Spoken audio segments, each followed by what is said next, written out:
V dnešnej časti podcastu Právo a občan si povieme, ako si vybrať dobrého právnika. Povieme si 5 vecí, ktoré by sme si mali pri výbere právnika všímať. Nie sú usporiadané podľa dôležitosti, ale ide o náhodné poradie. Poprvé, môžeme sa opýtať svojich známych. Spýtajme sa ich, aký problém im právnik pomohol vyriešiť. Pokiaľ ide o rovnakú problematiku, ako potrebujeme riešiť my, je to dobrý signál.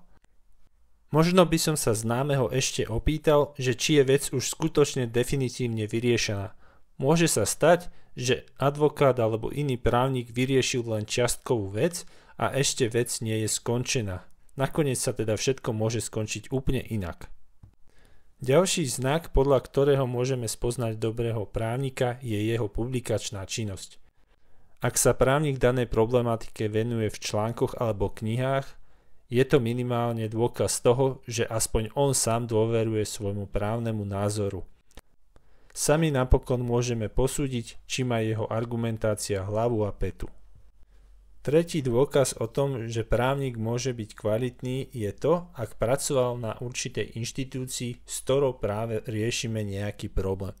Teda ak napríklad riešime problém s úradom priemyselného vlastníctva, je veľmi dobré, ak tento právnik v minulosti sám pracoval na tomto úrade. A tak je to aj pri ďalších inštitúciách. Bývalí zamestnanci jednoducho mávajú neoceniteľné skúsenosti. Štvrtým znakom dobrého právnika je aj to, že sa špecializuje.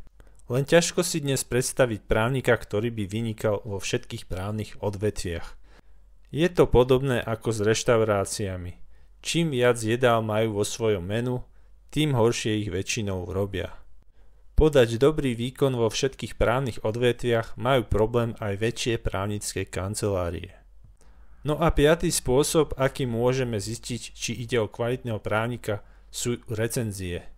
Recenzie sú v podstate aj to, čo vám povedia vaši známi. S tým rozdielom, že recenzie na internete vám hovoria ľudia, ktorých nepoznáte.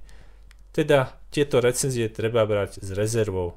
Nie všetky môžu byť napísané skutočnými klientami a niektoré si právnik môže napísať sám. Na záver treba spomenúť, že právnici sú obvykle veľmi drahí a z bežnej výplaty si ich nemožno dovoliť. Netreba sa však zdávať. Veľa vecí si môžeme vyriešiť aj bez advokáta. Môžeme si naštudovať dostupnú literatúru, dostupné rozhodnutia a môžeme sa zastupovať aj sami.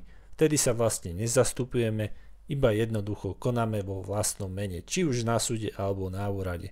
Nie v každom súdnom spore je nutný advokát. Je tu aj možnosť dohodnúť sa s právnikom na tom, že bude odmenený iba vtedy, ak spor vyhrá. V takom prípade sa obvykle dohodne tzv. Podielová odmena. Čiže právnik dostane nejaký podiel na vymoženom nároku. Napríklad ak sa súdite o 1 000 000 eur, tak právnik môže dostať napríklad 20% z toho. V prípade úspechu samozrejme. To je na teraz všetko. Ak sa vám tento podcast páči, prihláste sa na odber. Do počutia na budúce.